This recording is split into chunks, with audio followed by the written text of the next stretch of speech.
होता क्या है कि कहीं आप किसी ओके ओके से कॉलेज में, इंस्टीट्यूट में आप कहीं से बैचलर्स मास्टर्स कर रहे हो और आप मान लीजिए परस्यू करना चाह रहे हैं रिसर्च एज अ करियर। तो वहाँ पे आजकल चलन चल गया है कि भाई अगर आपको ये बताना है कि आप एक अच्छे रिसर्चर हैं, थॉरो रिसर्चर हैं, तो मतलब एक पेपर लेके आओ। और वो पेपर कैसे हो सकता है, मतलब रिव्यू आर्टिकल, रिसर्च आर्टिकल, कुछ भी। या कई बार आप पीएचडी में भी होगे और आपको ऐसा होगा कि अब फटाफट टाइम जो है वो 5 साल निकल गए हैं और मेरे को पेपर फटाफट पब्लिश करना है, ज़्यादा कोई किचकिच ना कराए पीयर रिव्यू की, और मतलब थोड़ा मोड़ा कुछ करवा के ख़त्म करो।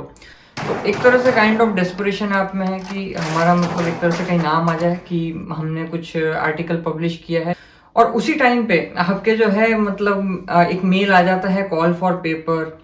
जी हाँ, यहीं से शुरू हो जाता है आपका मुर्गा बनना। और इसको बोलते हैं प्रीडेटरी जर्नल। प्रीडेशन वर्ड आया है जैसे प्रीडेटर और प्रे जैसे हम बोलते हैं, यानी कि ऐसा जर्नल जो दूसरे का शिकार करता है। और वो शिकार कौन होते हो, वो आप होते हो। और पैसा कौन बनाता है, वो सामने वाला बनाता है। राइट्स कौन लेके जाता है, वो लेके जाता है। तो ऐसे ही आज प्रीडेटरी जर्नल्स के बारे में मैं आपको बताने वाला हूँ। मेरा नाम है प्रियंक, आप देख रहे हैं बीइंग साइंटिस्ट। चैनल में आपका स्वागत है।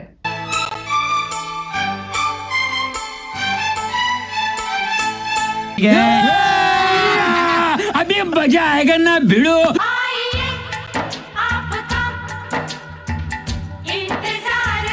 अब प्रीडेटरी जर्नल आपके लिए क्यों खराब है, पहले मैं उसके बारे में बात कर लेता हूँ। तो 3 इंपॉर्टेंट फैक्टर है। तो पहली बात तो यह है कि जो जर्नल में पब्लिश करते हैं आप, वो ज़्यादातर जो प्रीडेटरी जर्नल होते हैं वो इंडेक्स नहीं होते हैं।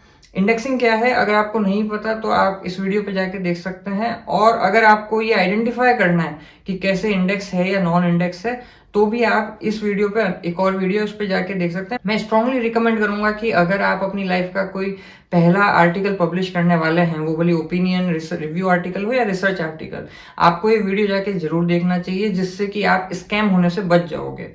तो यूजुअली क्या होता है कि ये ज्यादातर केसेस में इंडेक्स नहीं होती है, ठीक है। उसके अलावा जो ये भी रिसर्च बताती है कि अगर इनमें आप फिर भी पब्लिश कर देते हैं तो यूजुअली इनको कोई साइटेशन ही नहीं मिलता है। मतलब ऐसे जर्नल में आपने पब्लिश कर दिया जिसका एक तरह से इंडेक्सिंग ना होने की वजह से उसको कोई अटेंशन ही नहीं मिल रहा है, उसको कोई साइंटिफिक लेवल पे वैल्यू ही नहीं मिल रही है, लोग उसको लुकअप ही नहीं कर रहे हैं उस रिसर्च को। तो बेसिकली जो आपने जर्नी शुरू की थी कि भाई आपकी क्रेडिबिलिटी बने एज ए रिसर्चर, वो जर्नी शुरू होने से पहले ही खत्म हो गई। दूसरी बात यह है कि चूंकि इन प्रीडेटरी जर्नल्स के अंदर किसी भी तरह से थॉरो रिव्यू प्रोसेस तो होता नहीं है, थॉरो पीयर रिव्यू होगा नहीं, तो इसकी वजह से जो कंक्लूजन ड्रॉ किए जा रहे होंगे, जो इन्वेस्टिगेशन से जो भी आउटकम आ रहा होगा, वो उतने अच्छे नहीं होंगे। और इवेंचुअली तो जो ट्रुथ है वही प्रिवेल करता है, जो सच है साइंटिफिक डिस्कवरी में वो बाहर आ ही जाता है। तो फाइनली जब over the period of time, जब धीरे धीरे लोग रियलाइज करेंगे, जब सच की तरफ जाने लगेंगे कि जो स्टडी है वो कुछ और ही सजेस्ट कर रही है, जो एक्चुअल ट्रुथ है वो कुछ और ही सजेस्ट कर रहा है, अदरवाइज है जो कि आपने यहाँ पे कंक्लूड किया था और एक्चुअल में ट्रुथ ये है, तो यहाँ पे आप as a credible researcher in your field वो ही क्वेश्चनेबल हो गया। तो बेसिकली आप चले थे अपनी साख बनाने के लिए कि आप भी कुछ हैं, और देखा जाए तो आपने अपनी ही मतलब पैरों पे कुल्हाड़ी मार दी पूरे वर्ल्ड वाइड दुनिया के सामने कि आप बेसिकली आपकी जो कंक्लूजन्स हैं या जो आपकी स्टडी है वो इतनी थॉरो नहीं है। और वैसे भी अगर आप इतने अच्छे रिसर्चर ही नहीं है कि आइडेंटिफाई कर पाए इतनी बेसिक सी चीज़ की कौन से प्रीडेटरी जर्नल हैं और कौन से ऑथेंटिक जर्नल हैं, तो मतलब क्या मतलब विश्वास किया जाए आपके जितने भी लाइन ऑफ इन्वेस्टिगेशन आपने उस पेपर के अंदर की होगी।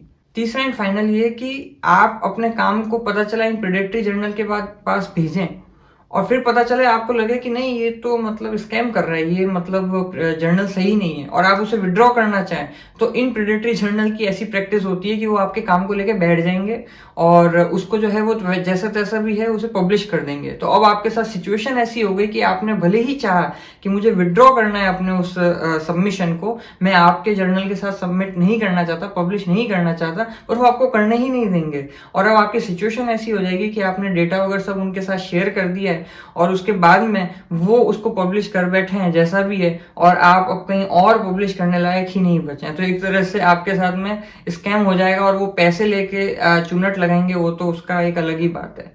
अब ये सब बातें मैं आपको क्यों बता रहा हूँ, क्योंकि रिसर्च ही सजेस्ट करती है कि जो ज़्यादातर डेवलपिंग कंट्रीज हैं इंक्लूडिंग इंडिया, वहीं पे सबसे ज़्यादा ये प्रेडेटरी जर्नल्स होते हैं, उनका निशाना होता है।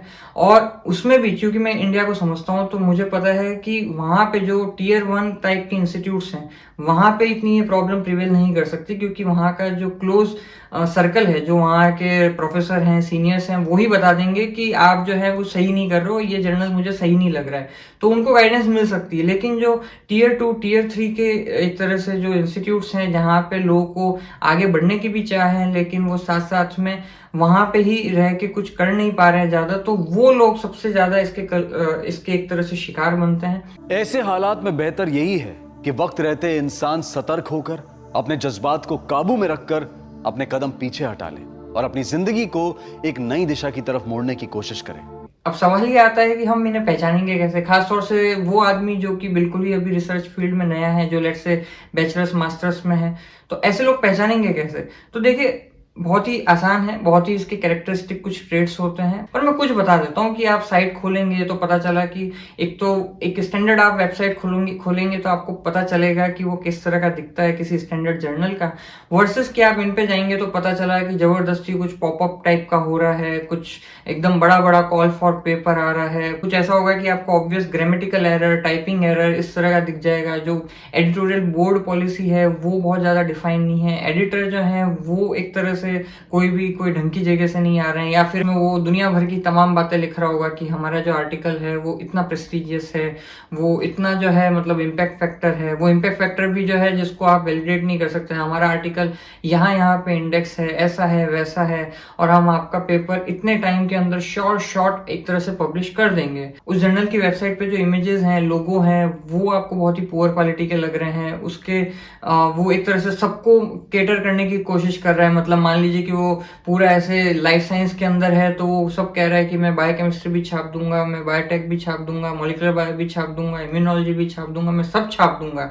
तो इस तरह का कर रहा है। या फिर मान लीजिए उसका जो नाम है वो कुछ रिजेंबल कर रहा है किसी फेमस एक तरह से आर्टिकल के। फॉर एग्जांपल जैसे मान लीजिए नेचर इम्यूनोलॉजी एक जो है ऑथेंटिक जर्नल है, तो उन्होंने लगा दिया मान लीजिए नेचर्स इम्यूनोलॉजी टाइप से। मैं जस्ट एक एग्जांपल दे रहा हूँ। तो इस तरह का मिमिक करने की वो कोशिश कर रहे हैं। कोई जो सीरियल नंबर चाहिए होता है ISSN वाला, वो नहीं है, कोई रिट्रैक्शन पॉलिसी ढंग से नहीं लिखी हुई वगैरह, ऐसे बहुत सारे इनके ट्रेड्स होते हैं। बंद करो हाथ जोड़ के मैं।